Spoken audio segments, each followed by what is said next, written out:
like the jacket. Exactly. Good evening, everyone. Welcome back. Welcome to the Board of Selectmen meeting for September 6, 2018. Welcome back to our parents and teachers, faculty, staff watching us at home, to our students who are probably crying right about now watching us at home. There's a John, they're not watching us. No. Here's why. They are watching us because this is required for T-Bork and Mr. O'Haig's class. I'm not sure if there's going to be a test tomorrow, but for those of you that are watching us at home, I know what you're saying is please be done before football starts. So with that, we're going to get right underway.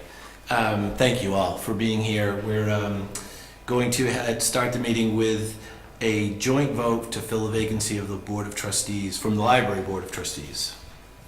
Thank you. So my name is Adrian Hill. I'm one of the two chairs of the trustees of the Dovertown Library this year. Joined here by Kim Hatfield and Erin Sadler, who are two trustees with me. John, you quite rightly said, Maud Chaplin, who is a fantastic trustee for us, is moving out of town, and she can't serve. Down. And we thank her for her service and just enormous humour and grace that she's brought to the role. We are very fortunate to have found someone very experienced former board member of the Friends of the Dovertown Library to take on a trustee role for this year till the May elections. His name is Tracy Tobin, and the trustees and all of us are delighted that we've been able to find such a fine candidate to do that. That's great. Well, thank you. Thank you very much. At this time, if there's no other discussion or any comments or any concerns, I would be happy to entertain a motion from the board to fill the vacancy with Tracy Tobin. So moved. And second? Second. All in favor? Aye. Aye. Thank you to all of you. Thank you very much to all of you.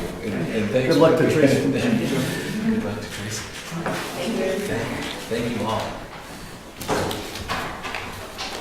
Our next item on the agenda this evening is an authorization to add 2 parcels of land to the deer management program. And Mr. Ramsey, George Justice here. He is our deer management coordinator. Agent. He manages the program on behalf of the Board of Health. So he's here, Mr. Chairman, to speak to the proposition. well, welcome and thank you very much. I'm believing you have in your folder plans showing the visas. The large parcel is almost 15 acres, is at the corner of Hunt Drive. It actually starts in Dover. There's a piece between the property and Center Street in Medfield. Yeah. But it starts there and goes all the way down to the back of the properties on Donnelly Drive. Wow. And it abuts the properties on the back of Hunt Drive. And it's a good piece. In fact, it's so good, Medfield has put a sign right in that area that says, very active deer location. So we're looking for more land for the hunting program. We've maximized everything that the town has except for these 2 parcels. So we're looking to more. Dover is still kind of like the epicenter of Lyme disease in this area. So, and there's a direct correlation between Lyme and deer, the deer ticks. So the more we can reduce the herd by, the better off the town is. The herd right now is somewhere in the range of 28 to 36 deer per square mile, which is the desired level is 6. So you can see it's well above 28 versus 6.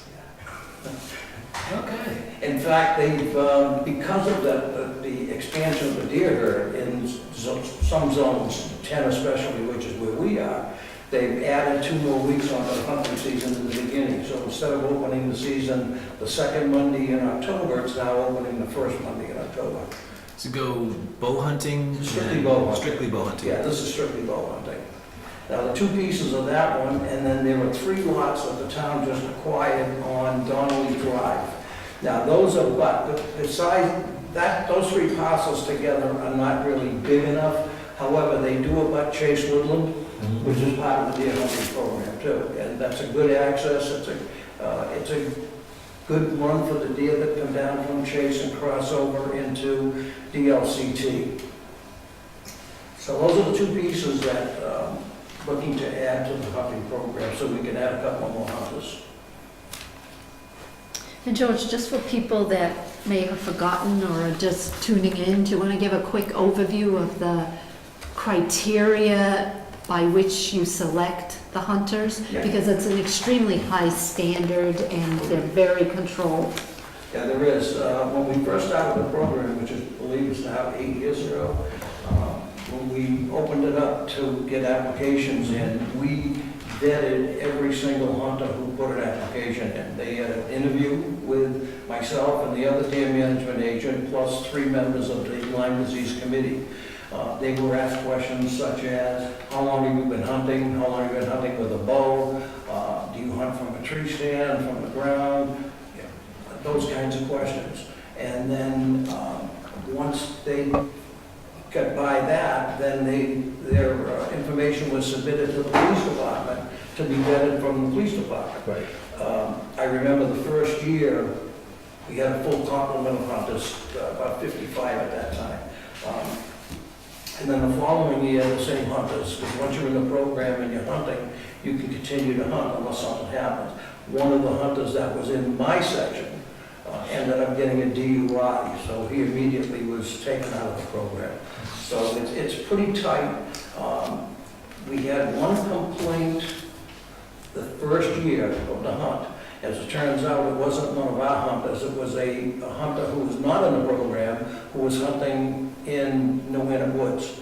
And he was hunting right behind the one objection to the hunting program. But after that, and that got squared away. After that, she was on board, and we haven't had one complaint. We haven't had one incident in the 7 or 8 years that the program's been going. It's remarkable.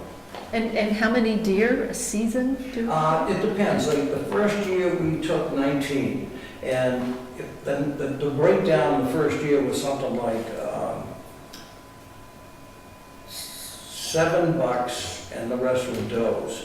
Now the does, if the season is mild, the winter is mild, the feed is good, most does will have twins. So if you take, say 12 does and then triple it, because that's 36, the equivalent of 36 plus the 7 bucks. The second year we took 24, I think it was. The third year was 42. So you see the rates going up. Then it kind of leveled off a little bit. Last year we took, I think it was 28.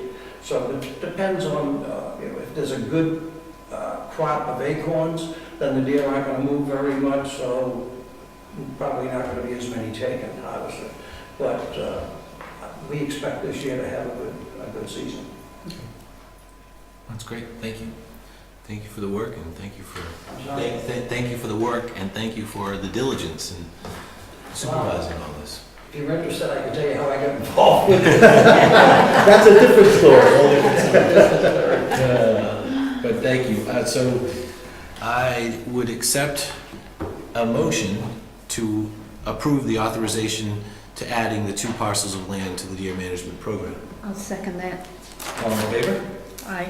Aye. Well, thank you. Thank you. Thank you very much, George. Greatly appreciate it. Have a good night, George. Take care. The next item on the agenda this evening is the Personnel Board, and Mary Kerrigan is here. How are you, Mary? Good to see you again. Yes, and our colleagues from the warrant committee are here as well. The process is that we meet first, and we meet with the warrant committee, and then we come to you. So we're here this evening, and what I'd like to suggest, we sent you some material that I think helps you look at the process, which I think for the people on TV and all these poor kids who are trying to do their homework and not paying attention.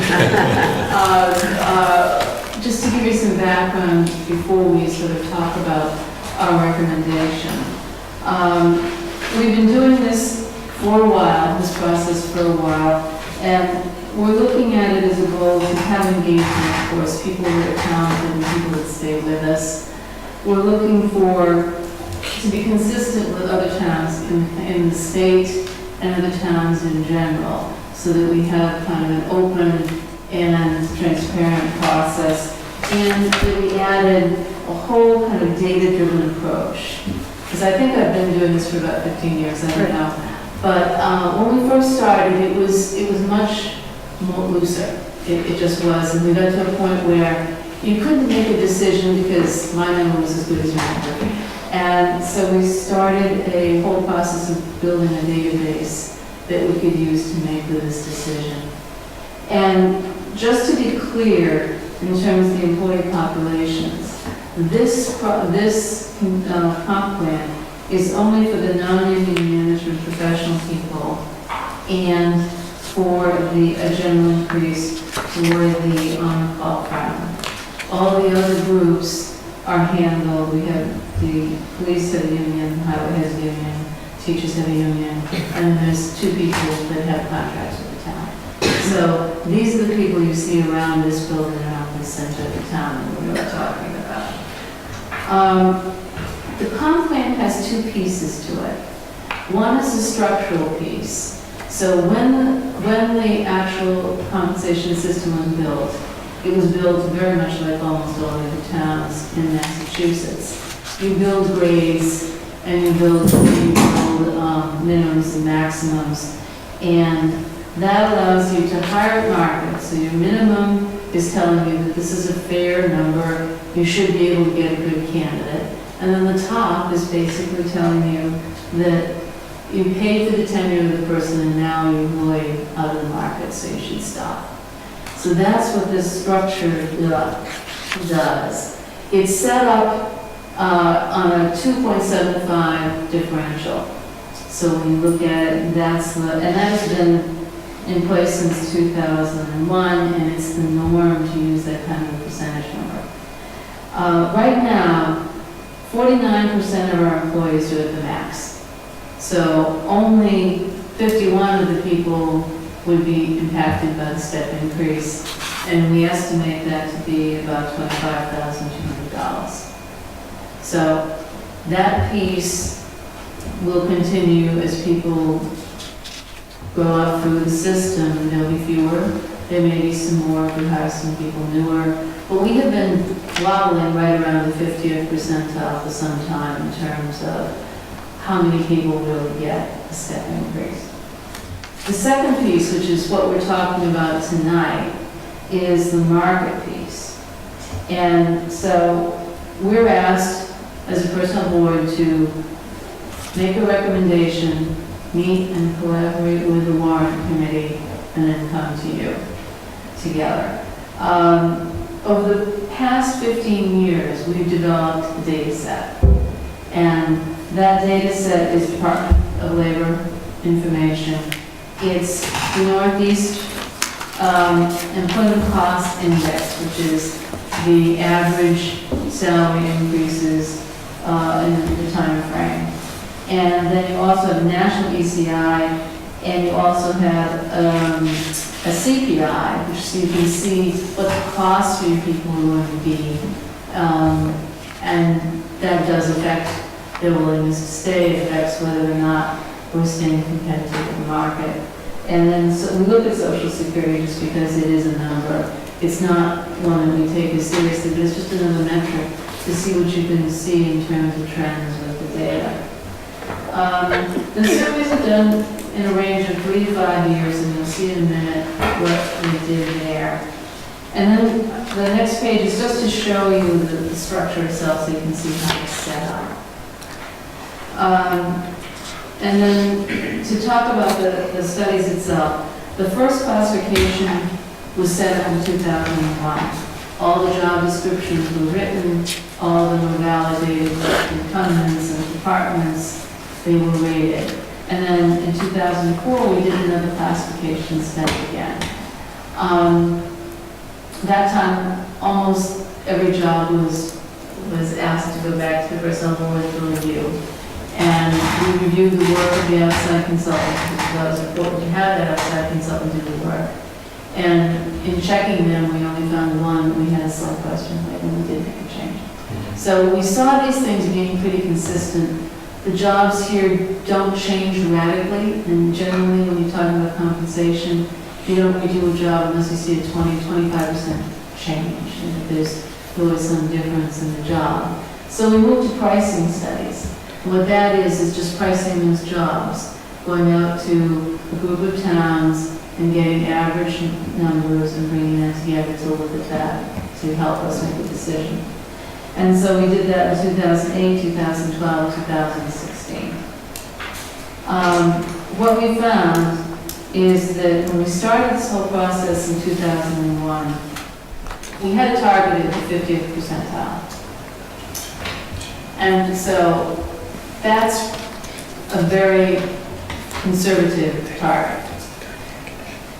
Sorry, I'm sorry. And so we were looking to the 50th percentile. When we did it in 2001, we were minus 12% of the 50th percentile. We then looked in 2004, we did it right away, we did. A market adjustment? We did fix. When we first started and did it in 2001, it was so deep that we came into the warrant committee and said, we've got, we'll never get here, we've got to do a fix. So we did a fairly strong jump right then. And then from there, we worked to get into a pattern to grow over time to get to the right place, which is 50th percentile. By 2004, we were minus 5, and we sort of slid down to minus 8, then we moved up to minus 2, and then we're moving down to minus 4. And so, we've been doing this for 15 years and we haven't quite done it. And so as a board, we looked at data to see where we were right now. And we saw that the northeast wages and the CPI and social data average is 2.97%. So what that says is that there's 3 major indicators that are close. And again, we're estimating out 2 years. So this is art, not science. We don't know what it will actually be, but this is what we got. And we were concerned that we weren't going to get to the 50th percentile that we might even slide. We can't prove that, but we were concerned about that. And so we looked at 3 different percentages. And the board decided that based on trying to make a fix before we do the pricing study to see where we stand, to try to really hit that 50%, we wanted to go with the 3%. And we didn't, again, your budget to run, it's not our money, but we felt that for the differential in the cost of the recommendation, which is $6,400, which is still good money, that we would recommend the 3%. So, we had a good conversation at the warrant committee. We did have some conversations around timing of the studies, and we can have that conversation at any point in time in the future. But if we're in the budget to do it this year, and we hope we'll be in good position to be able to be closer to the target we've been stretching for some years. Great, thank you. I fortunately had the pleasure of this presentation last week at Erica's warrant committee. Erica, is there anything you would like to add? No, that's right, the warrant committee saw the presentation last week and they voted to support the personnel board's recommendation of the 3%. With the ask to have a further discussion on whether the pricing studies ought to be done on a more frequent basis to better understand how close we are to the 50% target. So we'll all have that discussion. Right, so the pricing studies run about $10,000? 10 to 12. Right. Now, there was a period of time, I can't remember exactly when, it was voted down, the study was voted down. I remember that at town meeting. Right. I don't think it was actually that topic. There was a broader discussion and that topic sort of. Got the collateral damage. Right. Oh, good one. Yes. So I don't think that there was a strong feeling pro or con to the pricing study, but it did end up in the discussion that said no. So that gave us a little bit of a slip. But we do have the 4-year intervals. We can talk about doing more and spend, 10,000 so we'll see. We'll get a quote this year, we'll be able to say, this is what we think it will be. And we're open to doing more if that makes financial sense. And- But wouldn't it be, I mean, there are periods of time when things are relatively stable, and there are periods of time when things are pretty volatile. And so do you use that in any way to sort of go from a 4 to a 3 or a 4? We haven't. I mean, it's something really interesting to consider. We haven't, because we just said we market every 4 years, right. then we've got to post there and get something. But we had some weird data in 2008. Right, It went down. Right. You would think that in economic climate, it would have gone the other way. So I don't quite understand it, except that all towns are doing the same thing. They're throwing a dart because of the whole process. You've got some lag in there that I don't know what it is, but because you're guessing 2 years out what the right thing to do is. But you're guessing 2 years out, but there's a self-correction in between. So for instance, this year, that part of the self-correction, we're going a little higher than we normally would have gone. Yeah. Whereas in prior years, I know we've had the same discussion and decided to go on the lower end. I think in a sense, when we have staff turnover, it may just be one specific position, but when that happens, you're almost testing the market by seeing how many applicants you get for a specific job. I recognize it's not looking at the entire population, but it is just a little bit of it. It's an indicator of. So I like Bob's point. Maybe it is something you say. Is it? What kind of economic environment are we in? What is the market for municipal employees? Does it make sense? And maybe each year at the personnel board, that's a conversation that's had as well. Should we speed it up? Should we not? Right. so the one that we used to chase all the time, when I was in the world of business, were always the IT professionals. I mean, the demand for IT professionals greatly exceeded the supply, and as a consequence, salaries went way up, and it was really hard we had to go through a series of continual adjustments to be able to be an attractive employer to that particular market segment. Now, I don't know, I'm the new boy on the block, so, I don't know if we face those kinds of things, if there are similar things. Well, the thing that's difficult, because I was in business too, is that this is a small town, and we have one of everything. And if you look at the... We have 3 selectmen. Maybe we should go down to 1. That's Robin's point.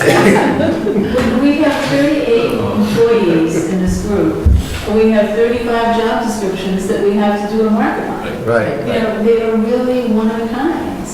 And so it's a little bit interesting. And we also have people who stay a long time.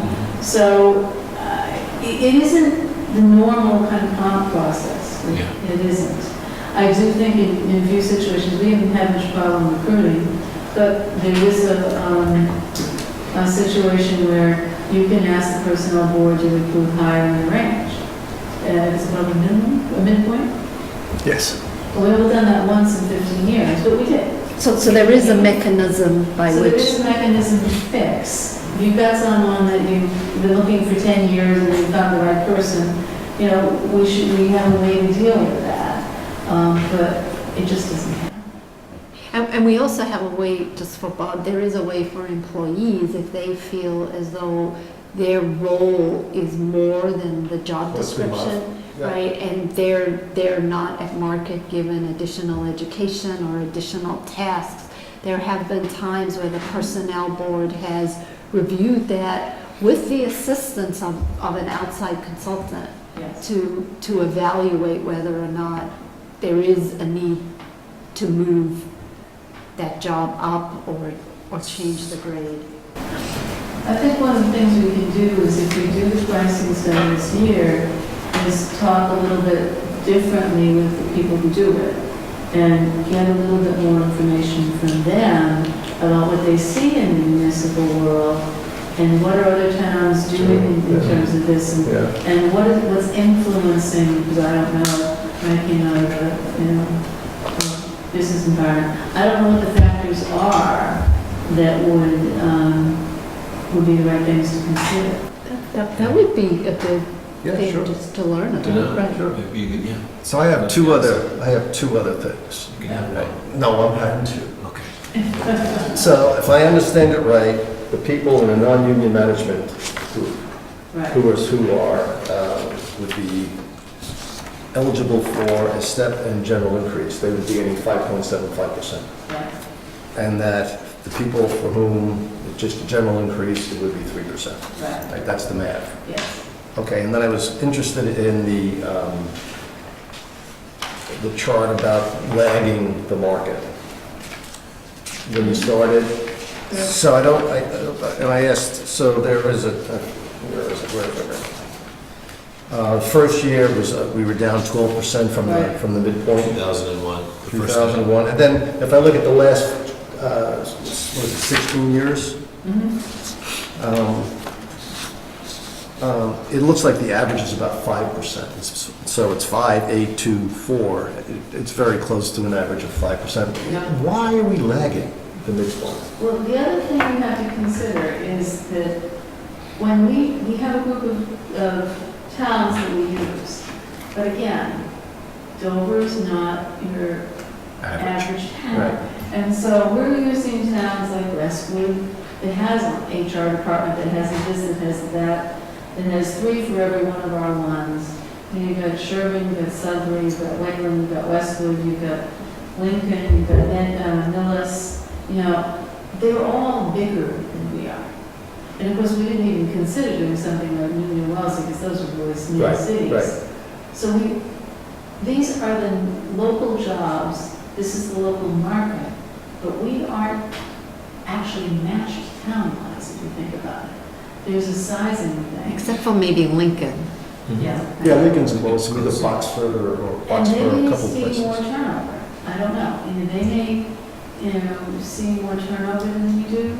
I don't know, but we have a geographically comparable situation, and we do the same things, but the size and dimensions are just probably different. I'm sure their turnover is very different than ours. So Maybe- the people who are moving up in the system, the average salary's going up at that rate. So that would be a good metric to ask them to include in the pricing study, is just the average turnover for Yes. each of the Yes. positions in other towns, right? You could do that. I mean, Yeah, that I'm would sure just that be data's interesting to see. I also think, because I think I've been doing this for 14 years as well, but we started way off the mark. And we were concerned that by bringing everybody up to that midpoint immediately, we would then run the risk of being over the goal. So we tried to gradually move, so we did make adjustments and then tried to gradually move up. And we thought that the structure that we've been following, looking at the 3 different market indicators and going with an average, and depending on where you are from the prior year, maybe going to the high range or the low range would get us there. In my mind, -2%, you're there. Well, it's pretty close. I Right, mean, -4% isn't that bad, especially relative to where we came from. So I say +2, -2, you're basically at the midpoint. But that's just me. But I was just looking at But to the goal, right? Just, The goal is to Just get 1 to year. 50. Just one. It wouldn't be a crime if it was 51, okay. It's just hard because it's a very fluid process. Yeah, but I mean, it sounds like it's being managed. We have stability in the town. Yes. Right, and That's a the, small sample size. right, and the one test is, because I know I had this conversation numerous times with Greer, because I was concerned about, salaries, and she said, but we haven't advertised a job where we don't get multiple candidates and candidates that are really high quality. So that means you're. We gotta be competitive. Right, we're competitive. I also think, I think that the people now, 15 years ago, it was a black box. Now it's a box that people understand. Some of the long-termers have been through the first and the second classification. People took the jobs very seriously. They can see data, so it's just not mind blowing moment. So, and we try to be reasonably conservative financially. That we can't solve all problems instantly, but we do have to eventually get ourselves to where we want to be. Okay. That's how Mary and I first met. So I'll give you just, Two questions. so I'll just give you some historic perspective. Mary and I were on the opposite side of an increase one year. So we came up, I remember. right, so we came up with a methodology because who was to say her number was better than my number? I remember that. Yeah. I guess I've been here too long. So Mary, thank you. That was a great explanation. Yes, thank you very much. So- Thank you. Happy to do it, and we'll see you next year. We'll talk about all sorts of things. I'll have the data.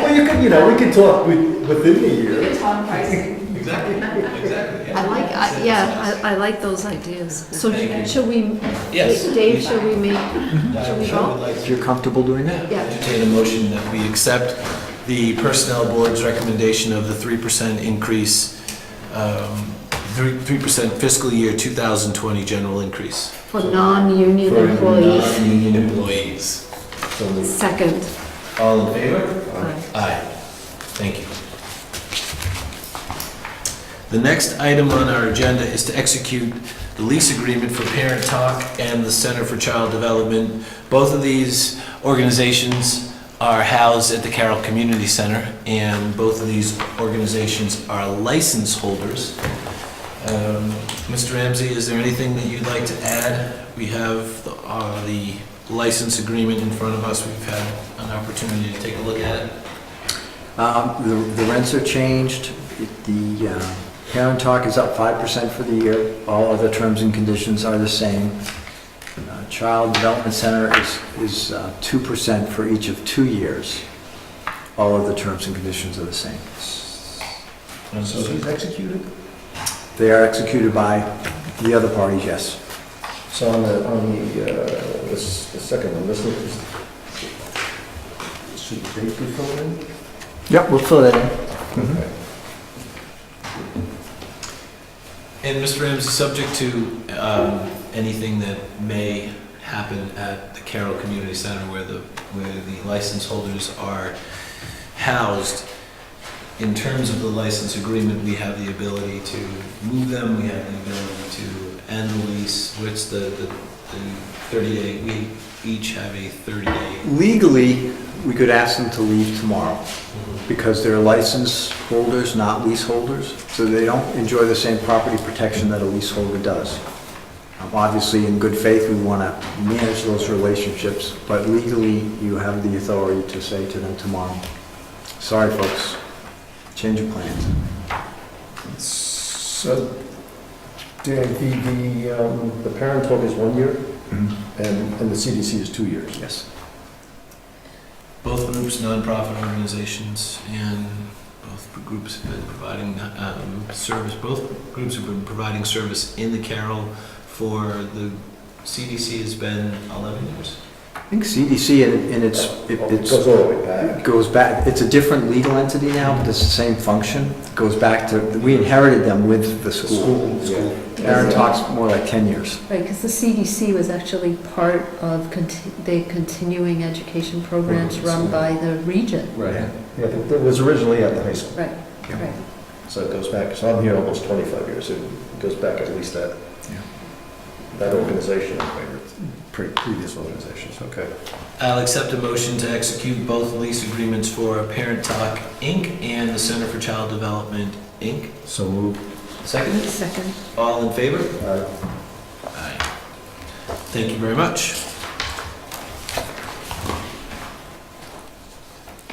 The next item is to approve the police chief request for 9/11 training grant. Anything to add to this, Mr. Ramsey? No, Mr. Chairman, it's the second grant. The first one was for equipment. This is for training and recertification for the officers. Terrific. And is the aggregate grant 23,000 or just this half? Just this one. Okay. The other one was separate for a different amount. And is 16 hours typical? It's required, it's mandated. Thank you very much. We'll accept a motion to approve Police Chief McGowan's request for 9/11 training grant. Second. All in favor? Aye. Aye. Thank you, Mr. Ramsey. You're welcome, Mr. Chairman.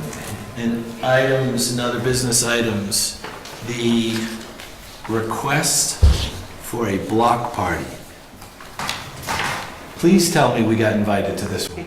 I cannot tell a lie, Mr. Chairman. You don't live on Schaffner Lane. If you lived on Schaffner Lane, you'd be invited.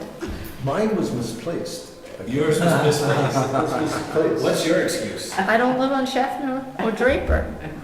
I could visit Shafter Lane. I know where it is. I know where And it you is. know when it is. I know when it is. We're gonna show you. Can we make this, we should make these contingent upon us getting invited. That's just, begrudgingly, I will accept Is there actually, two. is there things that need to occur? I mean, how does this actually work? The street gets blocked off? Yes. Yeah. Police is involved, all that kind of stuff? The police get, the street gets blocked off and the chief is notified just in the event of a call, you know, so that we are on notice that there is an And event. in the chief's memo, he said that he will work with the group to obtain appropriate signage and traffic cones to adequately exclude vehicles. And without any other discussion, I'll accept a motion to approve the chief's request. So moved. Second. All in favor? Aye. Aye. We should just say for the record that we were hurt that we didn't get an invitation. Not for the I'm record. not. You must have something else to do that You have way day. too much to do, I guess, to go. Special licenses. All right, so I'll make a motion to accept 6 special licenses. The first one on September 24th at Mass Horticultural. The second one September 26th. It's the Gardeners Annual Meeting at Mass Hort as well. On October 7th, a family reunion at Hale. On October 11th, a donor appreciation party at the Dover Town Library. October 12th, a wedding at Elm Bank. And November 11th, another wedding at Elm Bank. Each of these special licenses have been signed off by the chief and paid for. And paid for, which is even better. And you Second. seconded. All in favor? Aye. We should also mention and remind all those watching at home and here this evening that Still watching. still watching at home that Saturday It's is Dover. Dover Day. Dover Day. And our newest member of the Board of Selectmen will be featured in the dunk tank. Did you know that that was part of the job? I did, that's why I'm going Sally. Very good call. And the next item is to approve the July 12th open session meeting minutes. Thank you very much, Mrs. Hunter, for reading the special day events, special Monday. So moved, Mr. Chairman. Mrs. Hunter, second? Second. All in favor? Aye. Aye. Citizens comment? So Camille, any, First time, we're not actually on time. anything to add? Citizens' comments? Mrs. Johnson? I would like to make is, you folks were very good and approved $6,000 for the new Council on Aging newsletter. And was turned down by the warrant committee, and we're working on how we can proceed to get the $6,000 that we now need, because we are getting billed by the printers We were turned down because they said it wasn't unexpected. That was one of the reasons. They said it wasn't unexpected. And it was for us because originally we had used the same printer for years and years and years. And we assumed that we would be using the same printer again. And after we had the layout, et cetera, and took it to the printer, or showed it to the printer, he could not do that work, mainly because of the color that we wanted in the newsletter. The new newsletter was decided upon because we wanted to reach all the people in Dover, which wasn't happening with the old newsletter, and also because we had source committee meetings, and they suggested that we reach out to the town more. So we did redesign that. We hired Latati, and she did the outline and the work on the newsletter. And when we showed it to the printer, as I said, he could not use it, so we looked for two other printers. One who prints Westwood, and the other one who prints Sherwood. And we went with the Sherwood printer, and he went ahead and we did all the work that day. And he came to you and approved the 600,000, and 6,000, I should say. And we assumed it was going to go through the warrant committee, but apparently it wasn't, and we just got notified of that. So we're interested in having proceed. I will meet with the director, with the chair of the warrant committee tomorrow, and we'll discuss how we can proceed, and that's where we are right now, hoping that we will be able to. Well, $1,000 that we need. thank you. First of all, let me just remind the folks at home that Camille Johnson, who you were just hearing from, is the chair of the Council on Aging, and thank you. Most of us received this in the mail. I was very impressed with it. You did such a great job with it. It's very different. It certainly is is greatly improved from last year. So thank you, and thank you for the effort and the time that I know a lot of the members put in. The issue that we face, Camille, is that the Board of Selectmen cannot approve. We can recommend, and we can ask you to then go to warrant. You can ask warrant to reconsider. But we, unfortunately, cannot move or instruct the warrant committee to move money out of the reserve. So I think the bigger issue is a process issue. So statutorily, the reserve fund can only be used, correct, Mr. Ramsey, for unexpected or unanticipated. Extraordinary or unforeseen. Extraordinary or unforeseen. And so this was a change in scope of a project.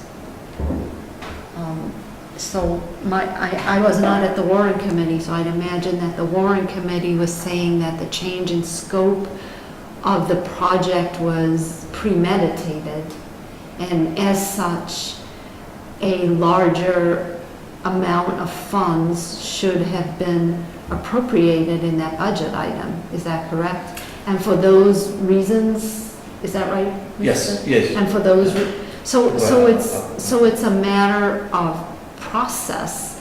Should we not have accepted this as a reserve fund transfer because it didn't meet the criteria? I'm just trying to figure out what the process. It's a judgment call always. The way it was described out of the source process this spring, this materialized. So in that sense, it was unforeseen during the budget process last year. Right. So, I don't want to take sides, but it was unforeseen by the right, COA. And I'm not trying to take sides either. I'm just trying to understand how the process should have worked, and should we have caught it earlier? I would say no, Mrs. Okay. Hunter. I would say in a perfect world, everything goes into a budget request every year in October, but life happens in the meantime. There's an 18-month tail on every operating budget. You don't always foresee everything that you're going to want to do or need to do. The SOARS project was begun last fall, late last fall, and just came up with this suggestion in the spring outside of the budget process. One option for the COA would have been wait a year, but there was a sense of urgency there, and in that sense, it is unforeseen. Right. From the warrant committee perspective, put it in your budget for next year. Both are very arguable, defensible points. But the warrant committee is the ultimate arbiter on this? On the reserve fund, yes. Okay. They are. So are there other Avenues? avenues? Because this work has already been done. Well, I'm going to talk with Janet as far as the logistics of what might have already been incurred, for which there may be no money, and then we'll look at what else we can do. But before advising the Council on Aging to do the reserve fund transfer route, we had looked at our budgets, and we don't have extra money in our budgets that would qualify for this. So that was the only town option that was available to them. Okay. There may be a friend's option. I don't know. We'll have to explore Okay. that. Okay. And I guess there are no other options now because there are contingencies that have been built into our budgets that it's so early in the year. Well, there aren't many true contingencies, and they're classified under the chart of accounts, so this would not So you qualify. can't move, okay. Yeah, between line, you can in school budgets, right? You can. Right. I know you can't move salary to expense, but I was wondering. And you if- can't if commingle within- departments either, so it's, Okay, all right. I'm not abandoning the Council on Aging. Okay. We'll work with them to figure it out. Okay, all right. Well, thanks for that explanation. That's- You're welcome. Right. Thank you very much, Mr. Ramsey.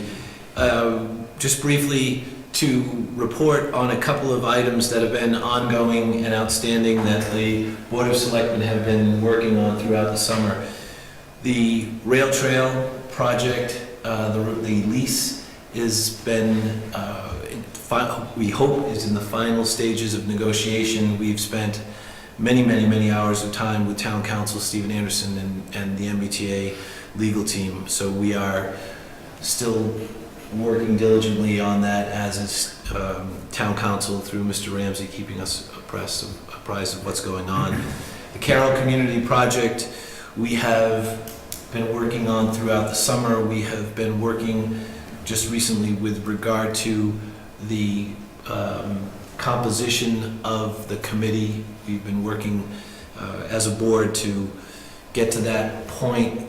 We will be shortly presenting to the town a group, certainly a chairman.